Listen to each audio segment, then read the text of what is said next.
भर के सभी स्वनाम धन्य माननीय कुलपतिगण, कुलगुरुगण, हमारे सभी प्रकार के डीन, सभी प्रकार के आमंत्रित अतिथिगण, पत्रकार साथियों, जब कर्मयोगी की बात करेंगे तो भगवान कृष्ण की बात निश्चित रूप से आपने शुरुआत की और मैं भी उसी पे जाना चाहूँगा। हम सब उनके एक एक अध्याय, 18 अध्याय है, लेकिन 18 अध्याय में जिस प्रकार से वो बात रखते हैं और जिस प्रकार से वो बात करते हैं, वास्तव में ऐसा लगता है कि ये, और एक अच्छी बात ये भी है, उन्होंने कहा मैं भले ही लोग मेरे को अपने ढंग से देखते हैं, जब वो कहते हैं कि ये जो तुमको दिख रहा है, मैं इसके पहले भी कृष्ण तत्व कहाँ है, जब सूर्य नहीं था, ये ब्रह्मांड नहीं था, मैं उस समय भी था। तो ये जिज्ञासा, जब वो बाल सुलभ हम सबकी भी जिज्ञासा होती है, भगवान कृष्ण तो अभी तो कल की तो बात है जब वो वसुदेव देवकी जी के आंगन से सुधानंदन बनते हुए दुनिया देख रही थी, तो उनको लगा कि ये कौन सी दुनिया में पहुंचा दी है, कहाँ की बात करो, ये सूर्य चंद्र के पहले आप कैसे हो गए। तो उन्होंने कहा नहीं, मैं ऐसे हो गया कि मैं अपनी योग स्थिति से, और मैं क्या, इस पृथ्वी पर जो भी जिसको भी आना है सबका अपना समय रहता है, और सबका समय होने में कर्मवाद से, कर्म सिद्धांत से कोई नहीं बच सकता, उसमें मैं भी हूँ और आप भी हो। इसलिए उसके पहले फिर कहाँ कहाँ है नदी, पहाड़, पर्वत, जहाँ सूर्य का प्रकाश है, प्रकाश की भी चमक में वो दिखाई देते हैं। ये जो बात मानी गई है परमात्मा की दया से, यशस्वी प्रधानमंत्री ने अक्षरशः सिद्ध की है। हमारे यहाँ एक शब्द चलता है, ऋषि और मुनि, इससे सारी बात ध्यान में आ जाएगी। मुनि वो जिनने अपने विशेष मार्ग का संकल्प लेकर के अपनी आध्यात्मिक साधना की तरफ अपना पूरा जीवन एकाकी रूप से,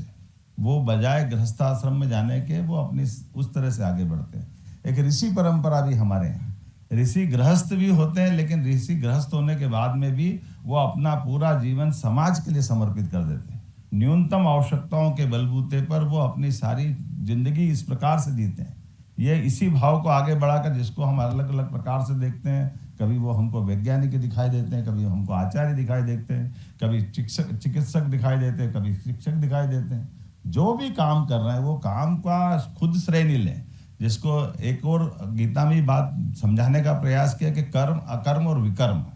तो कर्म, अकर्म, विकर्म में कर्म वो जिसको, कर्म तो जिसने भी जन्म लिया है, सांस लेना भी कर्म है, सोना भी कर्म है, खाना भी कर्म है। अब ये कभी कभी नादान लोग बोलते हैं कर्मण्येवाधिक रस्ते माँ फलेषु कदाचन, ये जो कर्म करो और फल की इच्छा मत करो, तो ऐसा कर्म ही क्यों करो। तो जिनको समझ जैसी है वो वैसी है, अब उनके बारे में हम नहीं कह सकते। लेकिन कौन है जो कर्म करने से बचेगा? कर्म तो सबके होंगे, लेकिन कर्म करने में परमात्मा ने हमको किस प्रकार सा, उदाहरण से समझाना चाहूँगा कि हमारे अपने परमात्मा, जैसे नदी बह रही हो, नदी बहते बहते और उसमें से लोटा भर के हमने अपने पास रख लिया तो नदी लोटे में आ गई, लेकिन लोटे में नदी आ गई, इसका मतलब परमात्मा की आत्मा हमारे में समाहित होगी। अब हम अपने कुछ भी काम करें और हम भगवान पर दोष देंगे कि भगवान को लगता है, भगवान को नहीं लगता है, भगवान को लग भी नहीं सकता। ये उसी प्रकार से है, वो हमारे अपने सारे जो भी कर्म कर्म जो भी अपने हमारे अपनी आचरण के आधार पर की जाने वाली गतिविधि से, जैसे जल से बर्फ तो बनता है, लेकिन बर्फ बनने के बाद जल का पता नहीं चलता वो जल कहाँ गया।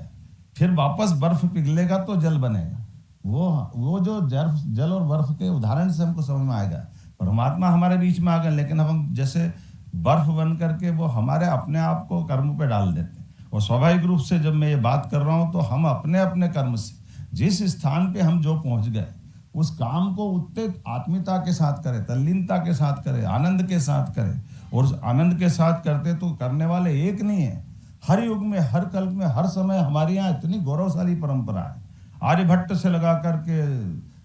चारवाक और पता नहीं सब प्रकार की दुनिया, जिसको जैसा लगा उनने अपने अपने भाव बना करके अपनी बात रखी है। समाज में कम से कम भारतीय संस्कृति की विशेषता है, कई अतिरंजित बातें उसको भी सुनने का समर्थ समाज हमारा है, और सही बात को सुनने का समाज भी हमारा है। लेकिन अच्छी बातों को, नूतन नवीन बातों को अपनाते हुए अच्छी बातों की तरफ प्रेरित करना और खराब बातों को छोड़ते जाना, इसलिए सनातन का भाव हमारे बीच में आता है। और वो सनातन का भाव हमको लगातार चिरंतन रूप से आगे बढ़ाता है। इसलिए कितना आश्चर्य लगता है कि 2014 के पहले का भारत और 2014 से आज तक का भारत, हमारे बीच में अपनी आर्थिक स्थिति से लेकर सभी प्रकार के सभी क्षेत्रों में विकास की बात करते हुए, ये कर्म की तो बात है। जब अपना वैज्ञानिक मंगलयान में फेल हो जाते हैं तो हमारे माननीय प्रधानमंत्री जी, उनका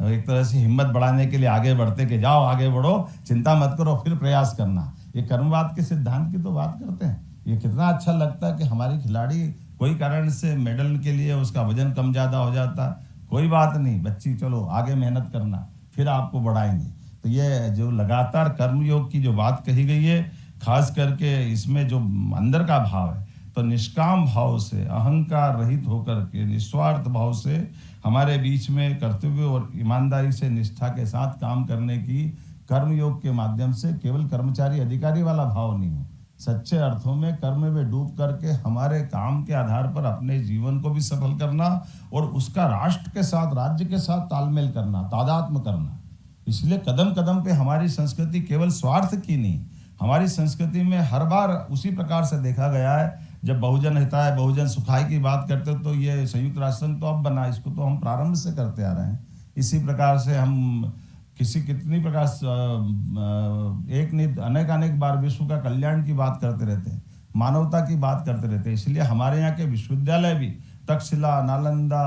विक्रमजीत शिला या उज्जैन का हम सांदीपनि आश्रम की बात करते हैं, तो दुनिया के अंदर किसी भी देश ने अगर किसी पे आक्रमण नहीं किया, तो आक्रमण न करने का कारण भी है कि ये हमारे बीच में भले अश्वमेध का घोड़ा तो हर बार दौड़ते दिखाई दिया है विश्व में, लेकिन केवल उनको अपने हाल पे छोड़ करके आपने अपनी प्रजा का ठीक से ध्यान रखना और हमारी उस भाव को बनाते हुए कि हम समूचे लोग अपने अपने स्थान पर समूची मानवता के लिए जीवित हैं। इसलिए प्रकृति के साथ यत पिंडे तत् ब्रह्मांडे, उस भाव को लेके चलने वाले ये परमात्मा ने ये पृथ्वी नहीं, हम तो ब्रह्मांड की भी सम्मान के साथ निगाह से देखने वाली दृष्टि की अपेक्षा रखते हैं। तो मैं उम्मीद करता हूँ आज के इस अवसर पर जब ये इतना अच्छा हमारा सेशन चल रहा है और इसमें